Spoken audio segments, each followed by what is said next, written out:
Memoranda of Understanding between the Government of the Republic of Kenya and the Government of the Republic of Rwanda will be signed by Kenya's Cabinet Secretary at the Ministry of Foreign Affairs.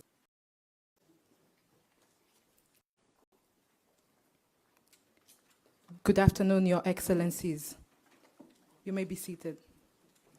Your Excellency President William Ruto, tunakukaribisha sana Rwanda. As we say in Kinyarwanda, murakaza neza. Your Excellencies, we will proceed right away with the signing of agreements. The first 6 memoranda of understanding between the Government of the Republic of Kenya and the Government of the Republic of Rwanda will be signed by Kenya's Cabinet Secretary at the Ministry of Foreign Affairs, of Foreign and Diaspora Affairs, Dr. Alfred Mutua, and Rwanda's Minister of Foreign Affairs and International Cooperation, Dr. Vincent Biruta. The first agreement is on correctional services.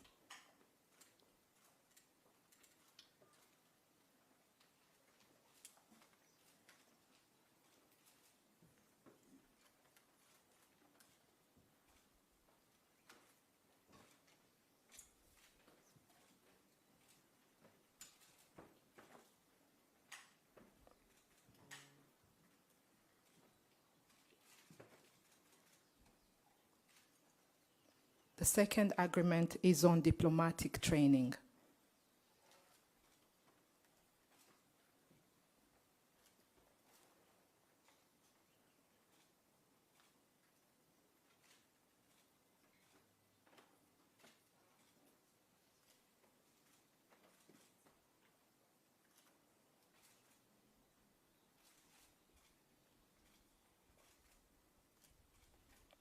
The third agreement is on information and communications technology, ICT.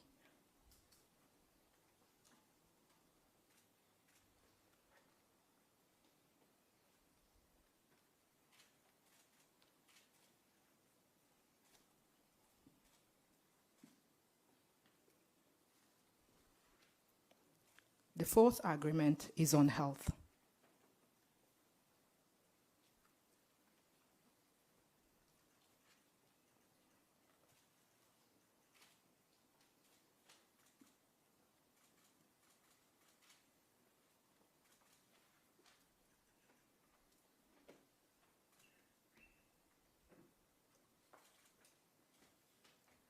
The fifth agreement is on youth.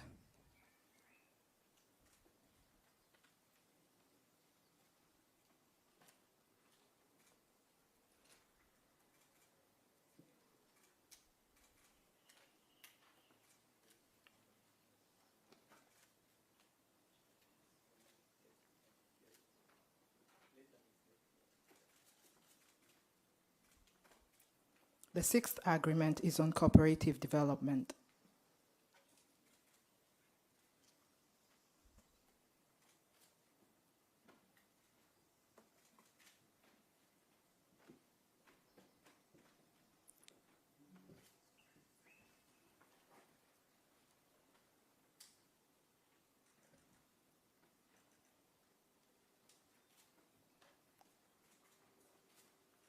Asanteni sana.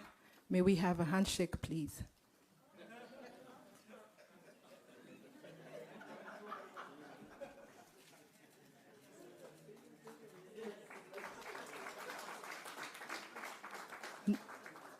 Next, we invite Kenya's Cabinet Secretary in the Ministry of Education, Ezekiel Ombaki Machogo, to join Rwanda's Minister of Education, Dr. Valentine Uwamaria, in signing an agreement on education.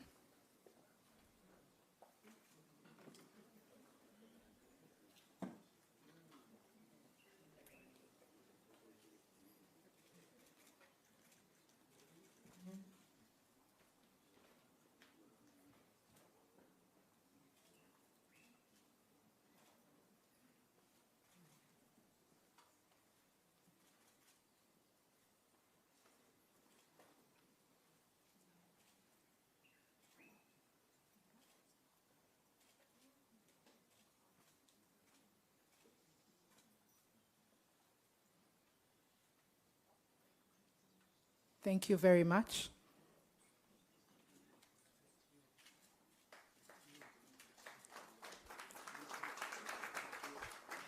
Next, we invite Kenya's Cabinet Secretary in the Ministry of Agriculture and Livestock Development, Mithika Linturi, to join Rwanda's Minister of Agriculture, Dr. Ildefonse Musafiri, in signing an agreement on agriculture.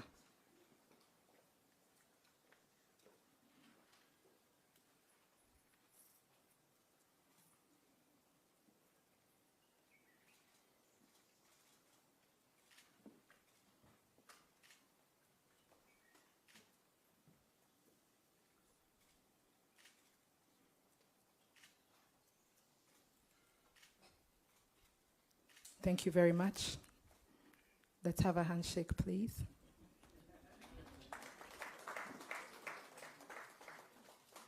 And finally, the agreement on gender will be signed by Kenya's Cabinet Secretary in the Ministry of Public Service, Gender and Affirmative Action, Aisha Jumwa Katana, and Rwanda's Minister of Gender, Jeannette Bayisenge.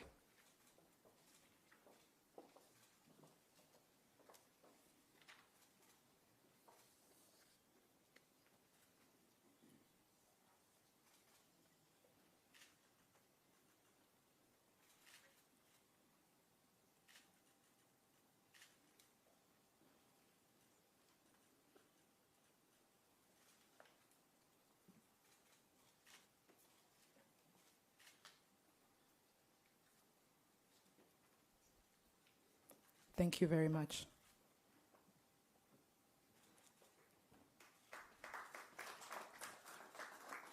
This marks the end of the signing ceremony. Your Excellencies, we welcome you to address members of the media before we proceed to take questions from them. President Kagame, may I invite you to deliver your remarks?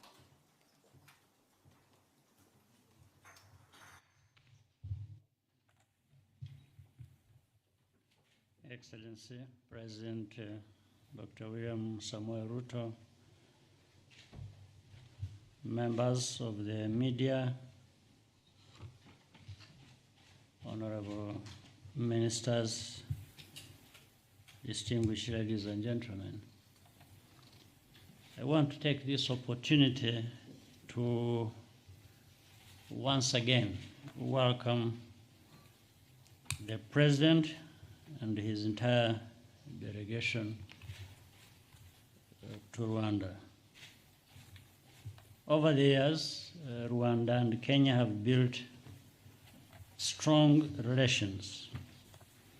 Today's visit underscores that friendship.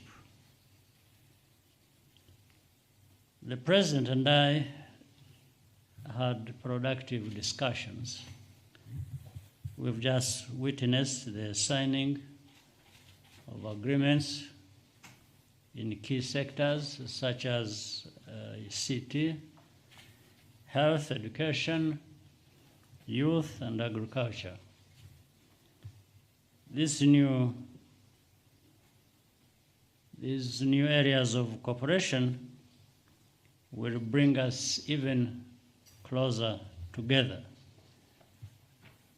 We are very happy that Rwanda is home to a large and vibrant Kenyan community.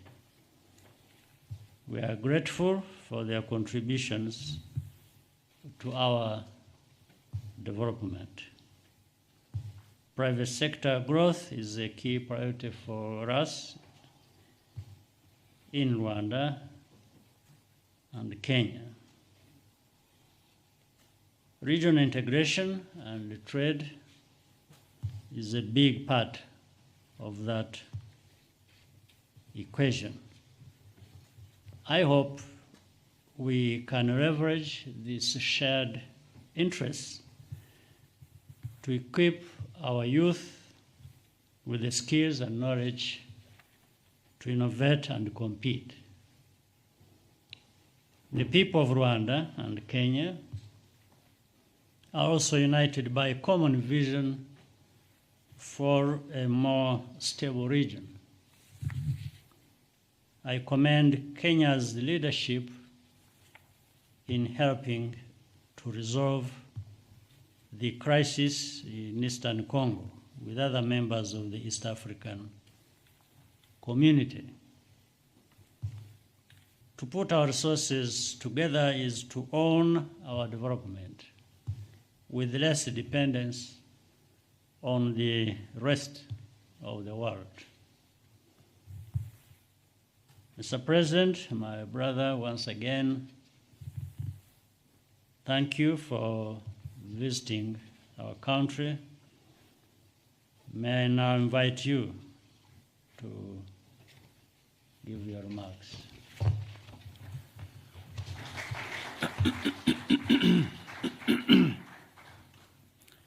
Good afternoon, everybody. First, let me take this opportunity to thank my dear brother, the President of Rwanda, President Paul Kagame, for his invitation for me to visit Rwanda and for being a gracious and generous host. My delegation and I, Your Excellency, have experienced wonderful hospitality of the people of Rwanda, and I want to appreciate on behalf of my delegation the warm reception extended to me and to members of my delegation. The President and I have engaged in very fruitful, extensive consultations and deliberations on matters that are important not just for our two countries, but for our region and for our good, to the people of Rwanda, and through you, Mr. President, to the people of Rwanda for the hospitality that has been extended to the big 10,000 strong plus Kenyan community in Rwanda. We don't take that for granted. We sincerely thank you for that great hospitality. Let me also appreciate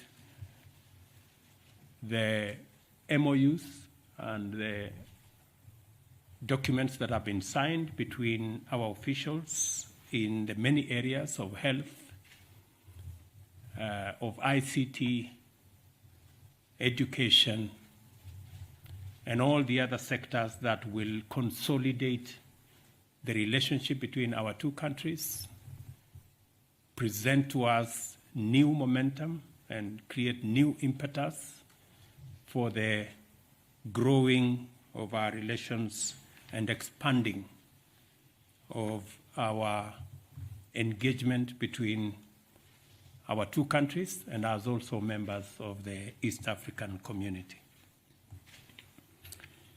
Your Excellency,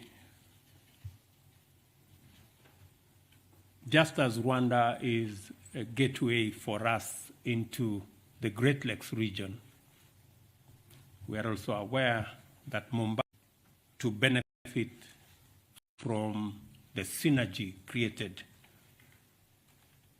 by our two economies.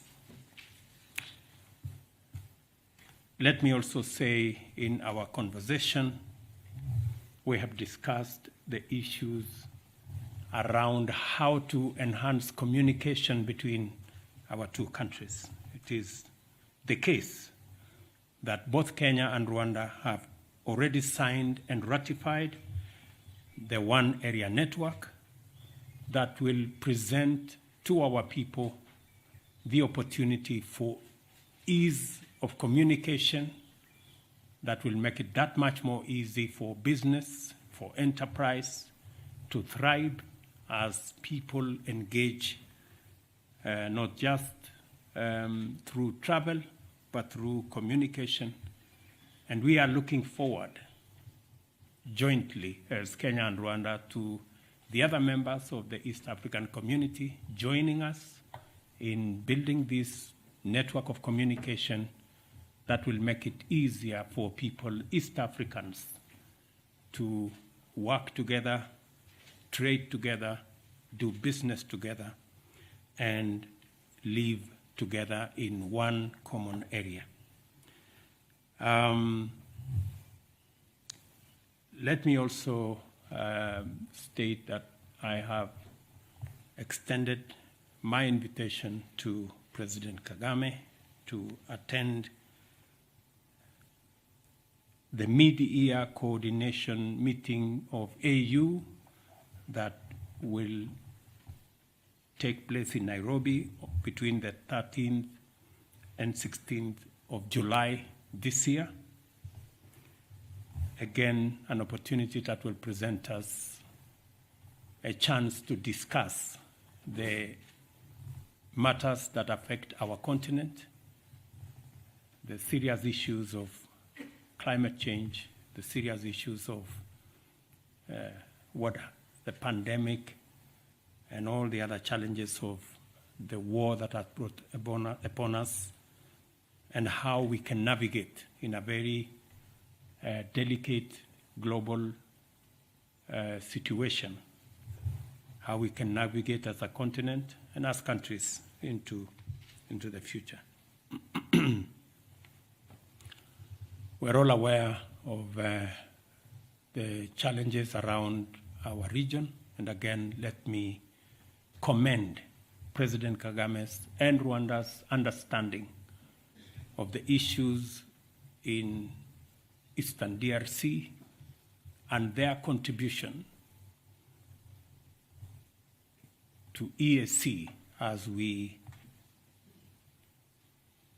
manage the situation in DRC and providing leadership and making sure that the people of DRC who have had challenges for many years can one more time have peace and they can concentrate on building their nation.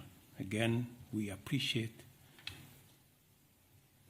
the understanding and the contribution of Rwanda in the EAC framework for us to be able to move forward. Same thing in Ethiopia, same situation in Sudan, and same situation in South Sudan, that we need the invaluable contribution and support of Rwanda in helping us sort out our neighborhood.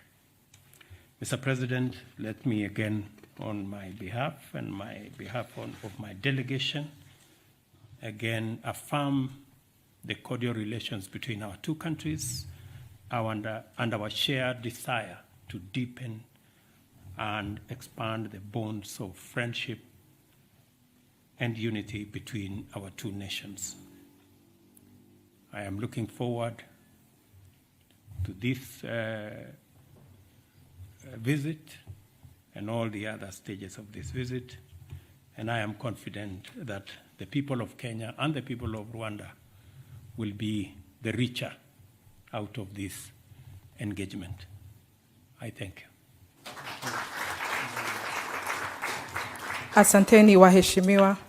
If you allow me, we will now begin by taking brief questions from members of the press. If we can have the first question, Leila.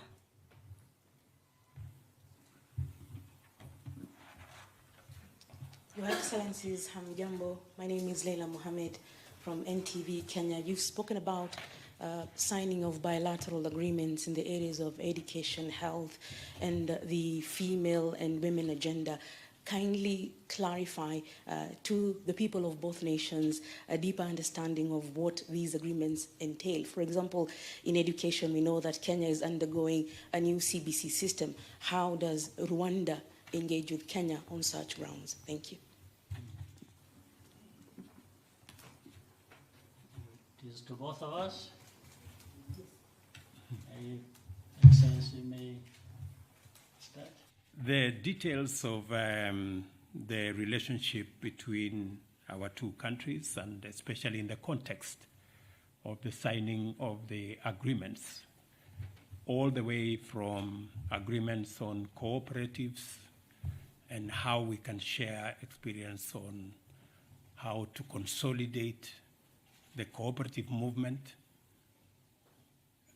how we will benefit from the experience in Rwanda and the shared experience in Kenya, how to build platforms using ICT, for example, on the evolution of credit management, like in the case of the Hustler Fund, which you are aware about, and how we can bring ICT into the middle of organizing our cooperative movement and also leveraging technology to access financing in the whole of that ecosystem. On matters education, we share a background, both as Kenya and Rwanda, and our reform of the education system that is underway in Kenya, that is now being spearheaded by the presidential party which I appointed, will share a lot of experience on many issues, including transition from primary school, junior secondary school into university, and especially the big challenge of financing university education that has serious challenges. We are going to share experience on how we can make education much more relevant in our two referral hospitals, the largest referral hospital in Rwanda and the largest referral hospital in Kenya. Again, for us to share experience in that space and also to share facilities where necessary. You may want to know, for example, that Kenya benefited from support from Rwanda when I called His Excellency, and he was gracious enough to give us their ICT platform for VAT management. And as a result of that platform that Rwanda shared with Kenya, we have seen improvement in our VAT collection. It's in that context that we are signing some of these MOUs so that it becomes much more easy for us to share experience, share resources, and even share technology for the better management of our economies and our countries. Well, I just add to what the President has just well elaborated in terms of the MOUs under the JPC. It was just a framework. I think many of the things really speak for themselves.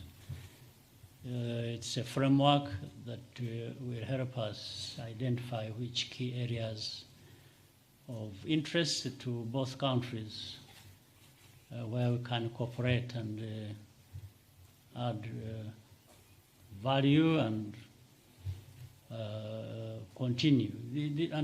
What the sector has mentioned are not the only ones.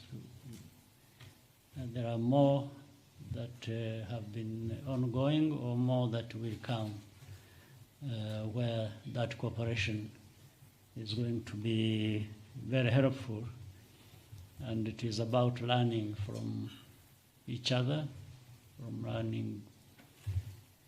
learning from different experiences. And in fact, Mr. President, and I'm sure it is of interest to the audience, the many thousands of Kenyans who live here, we are happy that they are here. Many things they are doing for themselves. But in the end, what they are doing for themselves is also beneficial to the country, to the people of Rwanda. And in fact, for example, some of them are teachers, so where we have shortage of capacity. Some will be doctors, others work in the hospitality sector. So they have even helped fill the gaps that exist in our own systems. Because of where we have come from, we didn't have, in fact, and by the way, they have been here for a long time. They've been here significantly here. They started being here maybe in the year 2000, but even slightly before that. And at that time, we had no capacity in this country in all sorts of ways, in any sector, yeah. So the Kenyans mainly and other East Africans came here to do what they know how to. In that sense, they benefited, we benefited. And this is really what is being elaborated in these MOUs and the cooperation and the relationship we have between Rwanda and Kenya. So this is just a smaller part, in actual fact, of the big thing we have to do. Thank you. Let's have a second question from Sophie. My apologies, I'm not going to stand because I'll disturb the cameras okay. because No some worries, of them are live. no worries. My name is Sophie Mkwena from the South African Broadcasting Corporation, SABC. It's an opportunity that comes once, therefore I have just 3 questions to both the leaders. The issue of the conflict in the Great Lakes region in the DRC, it is of a concern not only to the 2 countries, but generally including South Africa. How can this matter be resolved? And then the second question is in relation to President Ruto. Back at home, are we likely to see another handshake? I'm saying here in relation to your announcement on Sunday, if my memory serves me well, that you are willing to engage the opposition. And then finally, President Kagame, ahead of the commemoration of the genocide, is the international community doing enough to deal with issues of conflict around the world, learning from what transpired in Rwanda in 1994 when the world looked away? I remember former President Mbeki saying, your party even reached out to the ANC then before they became government, but unfortunately they were busy with elections. Are we doing enough as the global community to avoid this conflict, the war in Ukraine, Palestine, and all those flashpoints? Thank you so much. That will be loaded. You want to go first? You wish? Okay, let me say the following. On the matter of DRC, Eastern DRC, and the challenges of security in Eastern DRC, this is a collective concern of us as a region. The heads of state did take a decision that EAC must provide leadership in sorting out the challenges in Eastern DRC, especially after DRC joined the EAC. The good news, the positive news, is that the last 1 month has seen a lot of positive development around the challenge of security in Eastern DRC. We now have, joining the Kenyan forces that have been there for the last almost 5-6 months, Burundi have now come in, Uganda have now come in, and forces also possibly from Angola have come to support the whole effort of stabilizing Eastern DRC, providing security for especially vulnerable people, ensuring that we manage the challenges of security that continue to lead to loss of life, gender-based violence, and many other issues around children who cannot go to school, and children that are displaced, and hundreds of thousands of people that live in camps. Because of the buildup of forces from different countries, there has also been generally a movement even by the armed groups in Eastern DRC to respect the cessation of hostilities, to also abide by the cantonment areas. We've seen a lot of movement in that direction. So we are confident that with this greater understanding and coming together, and then I want to thank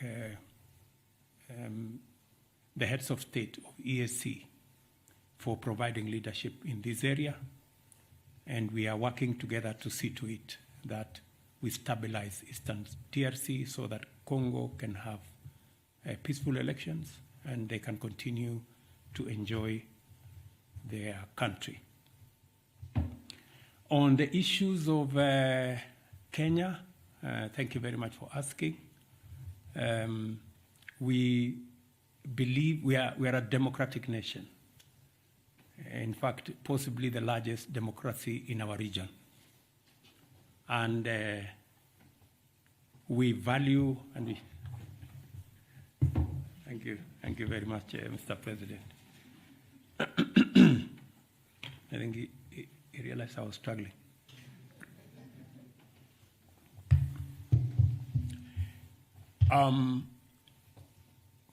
As I said, we are a democratic country. We went into elections in August last year.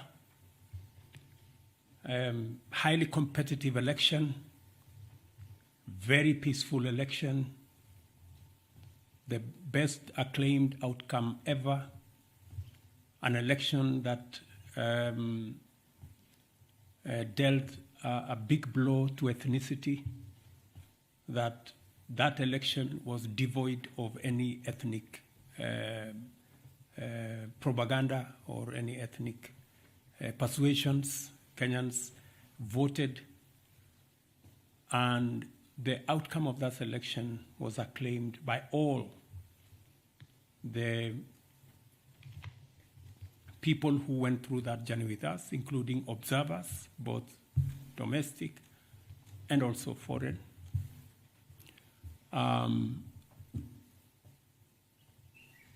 Subsequently, somehow the opposition, after 5 months, decided to make a claim that they were told by a whistleblower that possibly the results were different. They haven't been good enough to tell us who the whistleblower is and how they arrived at a different set of results than one that were released by our Independent Electoral and Boundaries Commission. However, as I said on Sunday, in times like this, it is not a question of who is right and who is wrong. In times like this, you have to put your house in order. And as president, I owe it to the people of Kenya to provide leadership. And on Sunday, I did ask the opposition to reconsider the demonstrations that they had undertaken, because protests and demonstrations are provided for in our constitution, but the protests and demonstrations were acquiring an ugly, violent turn that was destroying property, putting a lot of lives into risk, causing a lot of unnecessary chaos, and it was time for them to reconsider those demonstrations. I did offer them that whatever issues that they had, there was democratic, constitutional, legal channels of raising those issues using the platform of Parliament in a bipartisan manner. And that is the offer I made to the opposition. You asked me a direct question whether there will be a handshake because of this situation. I want to tell you there will be no handshake. But there will be an engagement in Parliament on the issues that have been raised.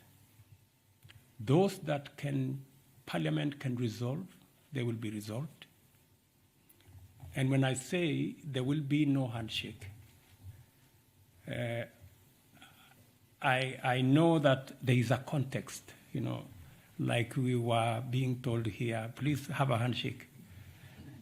Unfortunately for us in Kenya, a handshake has a different connotation. And that is the one that I am talking about.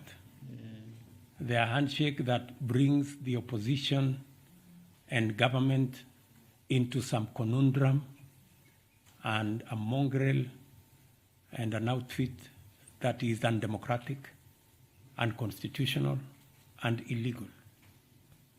We are a democracy. And in a democracy, it is underpinned by a system of checks and balances, where you have a government and an opposition. The history we have of the handshake is where there was a fusion of government and the opposition, and the results were very disastrous for Kenya.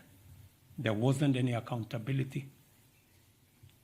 The whole system went rogue, and the people of Kenya do not want a situation where democracy is undermined. Democracy is, the system of checks and balances is undermined. Kenyans want a democracy where the system of checks and balances works. I am a great believer myself in a system where there are robust checks and balances, because that's the only way you can hold a government or an executive to account. And holding an executive or a government to account works for everybody. It works for the citizens, it works for the government because they are kept on their toes, and it works for the opposition as well, because then they become part of success of a country. So I hope I have answered your question. Thank you. Good. Well, on my part, two quick comments. One is on Eastern DRC. I'll first of all confirm what the President has just said, that I think in the last few weeks we see some progress, much as there are still other issues to resolve, but progress is nonetheless there. We just need to do more and register more progress toward a solution. But the history of Western DRC is something we can't go into, or problems here sufficiently. It will take a long time, but problems have been there back and forth. And something related to what the President said also is,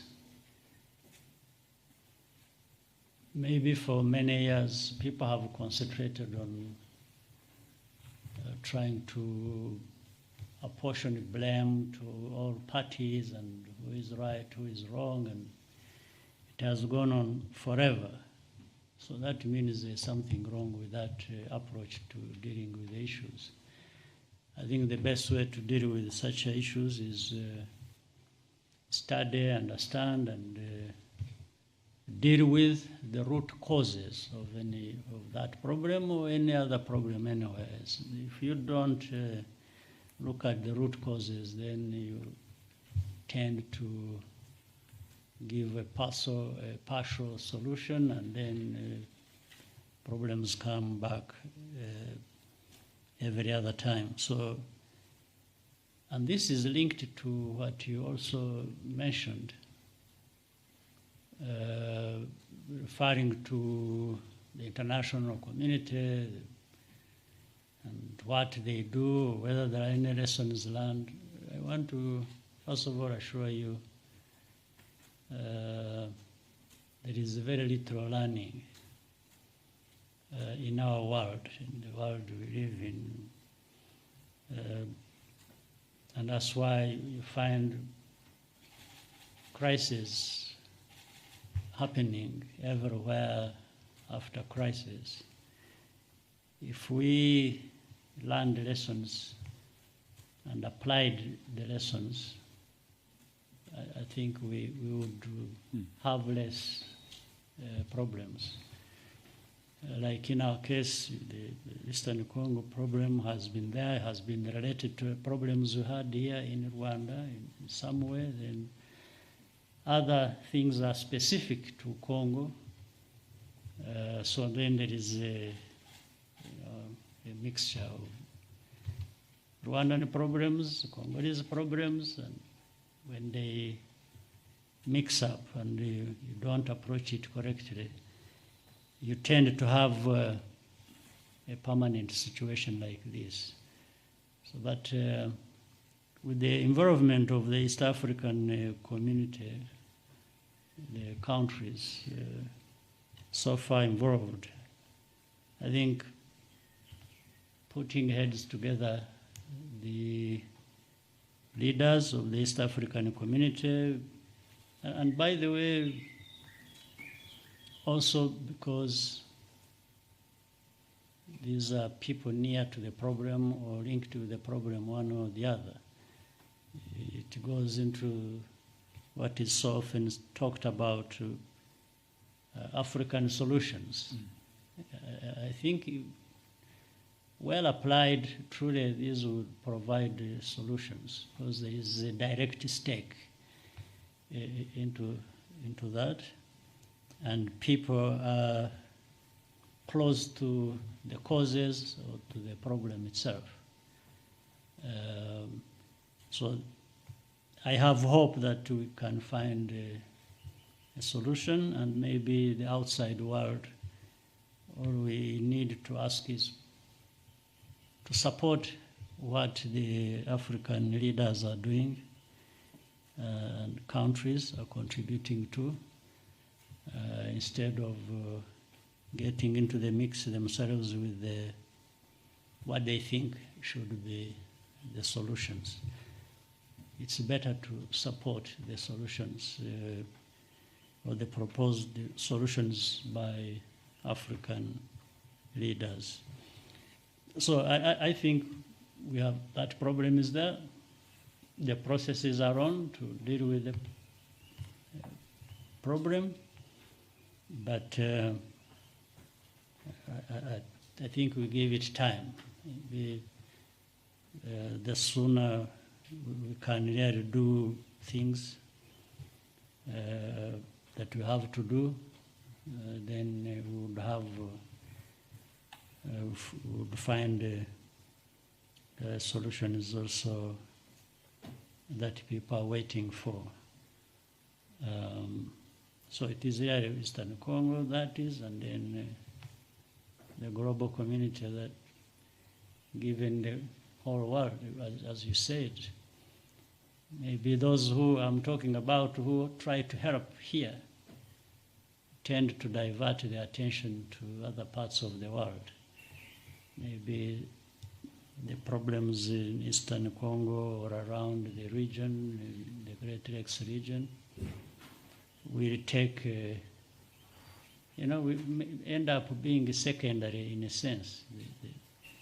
The primary becomes the other one. But we have to be aware of that. We shouldn't be disheartened by that. We understand how the world works, so we've got to bear that in mind and can do what we can do. So I think that's what the understanding is in the whole region. Thank you, Your Excellencies. We will now take the last two questions. Sam and then Anangwe.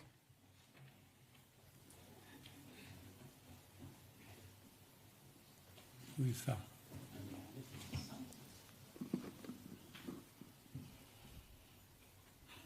Why don't both of you go and that one, so that, you had said two people. Yes, Sam and Anangwe. Maybe an additional one person. I can see they are struggling for the microphone. And Good evening. if we do that, Good evening. Good evening. My name is Jamal Hashim from Azam TV, Tanzania. I would like to speak in Kiswahili language. I know, President, you understand Kiswahili. Jumuiya ya Afrika Mashariki ni jumuiya yenye kuleta matumaini kwa nchi wanachama na watu wake. Lakini katika siku za hivi karibuni tumeshuhudia wananchi katika jumuiya hizi wakizinyoshea kidole serikali zao kutokana na hali ngumu ya maisha. Mkiwa kama viongozi wakuu wa jumuiya wa nchi wanachama wa jumuiya hizi Afrika Mashariki, mnadhani mnaleta matumaini gani kwa wananchi ili kurejesha walau furaha kutokana na hali ngumu ya maisha ambayo wamekuwa wakinyoshea kidole serikali zetu za jumuiya? Well, I think we can answer all of them. Let them ask all of them, then we answer one go. okay, maybe it's better that you actually. That's Right. Thank you, Your Excellencies. My name is Samuel Senono from UBC TV in Uganda. Your Excellencies, you've highlighted that in the bilateral talks that you've had and the many that you will continue to have, you've talked about the issue of trade and cooperation between the EAC nations. And reports indicate that for us to attain seamless trade in the East African region, we need to liberalize the skies. And East Africa has a project of the open skies. So, Your Excellencies, I would like to know what is the status update of the EAC open skies? Thank you very much. My name is Eugene Anangwe. I represent CNBC Africa here in Rwanda.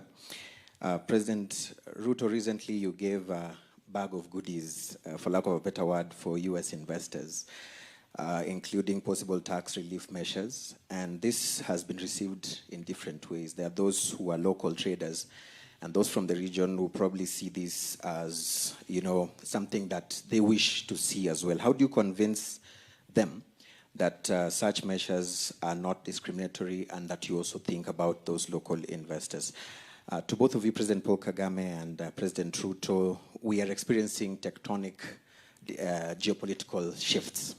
And we've also heard of Japan, moving or committing to buying Russian oil above price caps. Most of people are breaking away from traditional US currency. I would like to understand where Africa, where Rwanda, where Kenya is in terms of their capacity on this table. Are they there as meals, or are they there as vibrant players in these particular shifts? Are we able to see, like in US now, President Trump has called for demonstrations in the anticipation for visa rest? Are we going to see senators coming from Rwanda, from Kenya, going to call them to order, the way we've been seeing such situations happen? Thank you so much, and God bless. I think that's it. Let me start maybe with my question specifically, which was linked with that. I think I don't want to take the risk of replying in Kiswahili and then I'm misunderstood. I may speak in English, but I understood the question.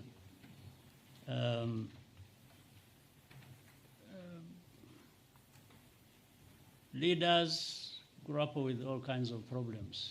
I'm referring to the first question you raised. And it goes on for a long time. Problems, old ones, new ones. The leaders are there to work with the people of any country to try and overcome these challenges that affect them. So the problems we have today in whatever country you want to talk about, and the challenges that leaders have to address are everywhere. You don't find a country without any problems. That is for sure. Different countries have different challenges, problems, but they also have different capacities to deal with those challenges. So on the first part about problems, say, in our region, in different countries, and people pointing fingers at leaders, and that is what to expect with the leadership, with the politics, and with the challenges the countries face all the time. Now, on the transition part for the person in the president of Rwanda, is again another issue. I fully understand what you are talking about. It's an issue that has to be addressed sooner or later. So on one hand, I agree with you. That is a solution that has to be found, irrespective of what has been done and progress and so on and so forth. Well, including some areas of lack of progress.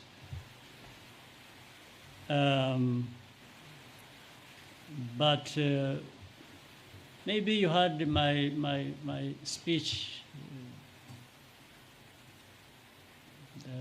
Is it the other night? Is it last night? Or the night before the one of us? I had an opportunity to address this question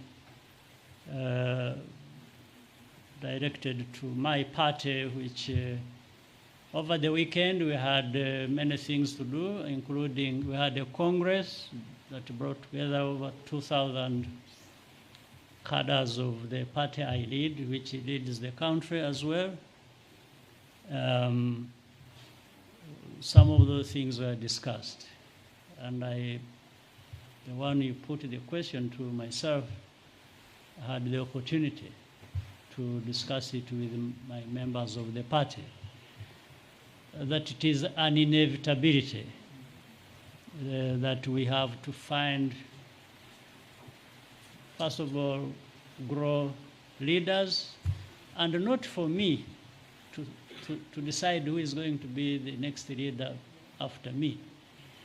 I think that also is not necessarily correct, but to create an environment, circumstances that will give rise to people who can lead, irrespective of whether I like them or not. Because I think you brought it up referring to democracy. You're talking about governance. You're talking about good governance. In good governance, I don't think you want everyone exiting to be the one to decide who comes after them. So let's put that aside.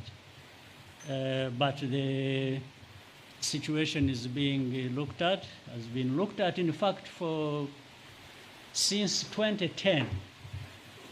We had this discussion within our party, within our country. But the circumstances also in Rwanda and the history and the challenges tend to dictate certain things that may not be very common with other situations. But even other situations have differences of things they have to deal with. They don't necessarily deal with, in one country, one thing, like another country does it, and so on and so forth. But while that problem is, especially in our case, is particularly a bit complicated and has created these, given rise to these questions, it's also not very difficult to understand. It's not something that is invented by anybody or that has to come from anybody else other than we ourselves having to ask this question.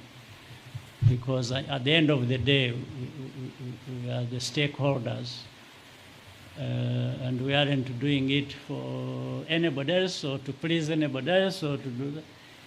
It's to manage our own affairs and deal with our challenges the best way we can. But the point you made, I will say, is not the first time. It's not the first time it has come up. Maybe it's not even going to be the last time. But life has to go on. So we have to live our lives and deal with these challenges. So I'm sure one day I may join journalism in my old age. So, and then we can talk about that past that involved me.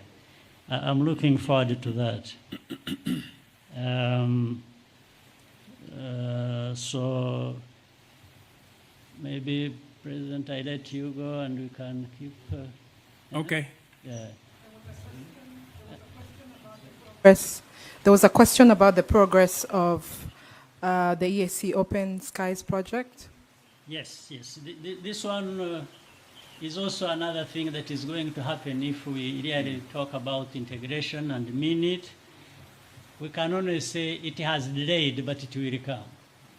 And we better bring it about the proper way. I mean, there are things that need to be done within the region, people to discuss how best to do it, when to start. Do we start all of us, so we can start 2, then 3, maybe start 4, and the others join? And these are things that people discuss and find a solution. So open skies, I think, are essential. And in fact, most of them, of these issues, like the President earlier said, had something to say about one area, network of communication, which has applied between mainly between Kenya and Rwanda. It was meant for the whole of East Africa. But instead of waiting for all of us to do it at once and maybe never take off at all, we said those who are ready can move on and the others will follow, especially when they have seen the benefits. But this also relates to something else bigger, which is the African Continental Free Trade Agreement that was entered into, and such a vast area that Africa or African countries that are part of it would really benefit immensely from, opening up the skies, integrating communication lines, and serve very well within that framework, something that is so precious to our continent. So I'm sure it will soon be coming. And I let the President handle that if need be. I'll come I think in she wants to say something. No, sir. Okay, thank you very much. So let me say the following. I heard you talk about why don't you look for a successor? I want to tell you that from our own experience in Kenya, trying to get a successor can be a very disastrous project. Because it may not be the person the people want. So I think that's an area that requires much more than identifying somebody and saying, telling the population this is the person. What President Kagame has done from where I sit is commendable. I think he has provided sufficient mentorship to enough people to be able to step forward and in a democratic manner do what they have to do as a nation. I am very confident that he has provided lessons to many other leaders, and it is up to those leaders to do what they have to do. Let me wacha nikujibu kwa Kiswahili jambo la gharama la maisha, gharama ya maisha. Wacha nijaribu Kiswahili. Sio sanifu sana kama ya kule Tanzania, lakini nitajaribu ya Kenya. Gharama ya maisha ni changamoto la kitaifa na ni changamoto la kimataifa pia. Sio nchi zetu za bara la Afrika Mashariki peke yake ndio tuko na tatizo la gharama ya maisha kupanda. Ni tatizo la kimataifa, sehemu nyingi duniani, kwa sababu ya mambo mengi. Jambo la kwanza, tuko na matatizo yaliyotukumba ya pandemic ya COVID-19. Tukapata tena matatizo ya vita kule Ukraine na Russia.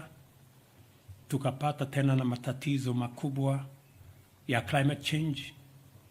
Kwa mfano Kenya mwaka uliopita, magala yetu tulikosa karibu magunia milioni 10, karibu magunia milioni 10 ya chakula hayakupatikana kwa sababu ya mvua ambayo haikutosha.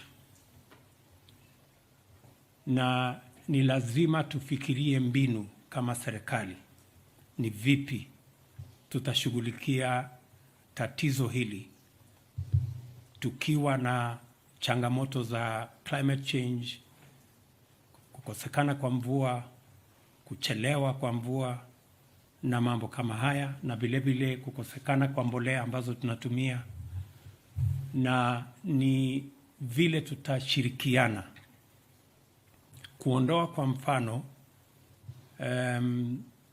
yale matatizo tuko nayo ya mipaka, vizuizi katika mipaka yetu ambayo yanazuia chakula kutoka Rwanda kwenda Kenya, kutoka Tanzania kwenda Uganda, na changamoto kama hizo. Na ndio sababu tuwe na maelewano kama yale tumeelewana hapa Rwanda ya uhusiano kati ya mataifa zetu, ndio tuweze kusaidiana pale panapotokea changamoto kama ile ya matatizo ya njaa. Kawaida, kwa sababu sisi ni nchi za demokrasia, kuna watu ambao wanachukua changamoto kama hizo na kuzibadilisha zikawa ni mambo ya siasa. Kama nafikiri umekuwa ufuatilia huko Kenya, kuna watu siku hizi wanavaa kofia juu ya kichwa, wanavaa sufuria. Na nimejaribu kuwauliza, hii ni mbinu gani ya kuzalisha chakula? Ukiweka sufuria juu ya kichwa, sijui itasaidia kwa njia gani kuzalisha chakula na kuondoa njaa. Lakini ndio hali vile wewe mwenyewe ulivyosema, ndio hali ya mambo.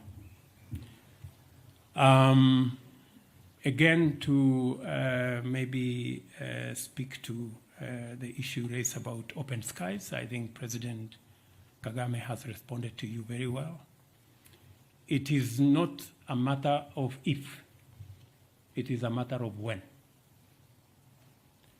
We will have the reality of connecting our airlines and possibly even having one regional airline that will connect our capitals, our nations, and to be able to provide easy movement of people, ideas, goods, services. That's really where we are heading, especially, as President said, in the context of Africa Continental Free Trade Area. That is where we are all going. The challenge we have in our region and in our continent is that of connectivity. We've made the first step to improve connectivity in communication. That's why we have one area network with Rwanda. It is our belief that the other East African countries will come along as a building block towards reaching even where we are thinking on how we can bring our space into one area, have a regional airline. I think there are already consultations between Kenya Airways and South African Airways. There is possibility of consultations with Uganda Airlines, and I'm sure further down the road with all the other airlines in our region, so that we can make the skies of our countries one area and be able to move our people and services faster and much more frequently. On the subject, my good friend said about, Mr. Anangwe, you said something about what? Sure. Okay, yes. Yeah, the incentive of U.S. investors. In any case, the incentive I announced last week are not just for American investors. And I said it very clearly when I announced those incentives. They are for business, whether they are Kenyan, whether they are from Rwanda, whether they are from East Africa, or they are from the US or indeed any other part of the globe. We are continuously raising the bar on investment in our region to be able to make sure that we attract investment into our region. It is the reality that our own taxes can take us so far. Foreign direct investment becomes another avenue of attracting resources so that we can grow opportunities, we can grow our economies, we can grow jobs for our young people. Apart from what we are doing nationally, using our own taxes, apart from what we can do with money that we can access from multilateral agencies, there is huge opportunity if we can also attract foreign direct investment. It is an avenue for growth of the economy, for growth of job opportunities, business opportunities, entrepreneurship, and it all works together. Not for the American firms, not for the European firms comes to invest in our region. It is the benefits we get with the jobs, with the investment opportunities, with the services, with goods that are manufactured in these areas. And for your information, many of the goods that will be produced by some of these investments are goods that will also earn us foreign exchange when they are exported to different destinations globally. So we have many companies in Kenya, for example, One Health Revital in Kilifi that exports to 28 countries in the world. And it is an investment from an American company combined with a Kenyan company and a collaboration with other entities. So these investments must be understood in that context. I know narratives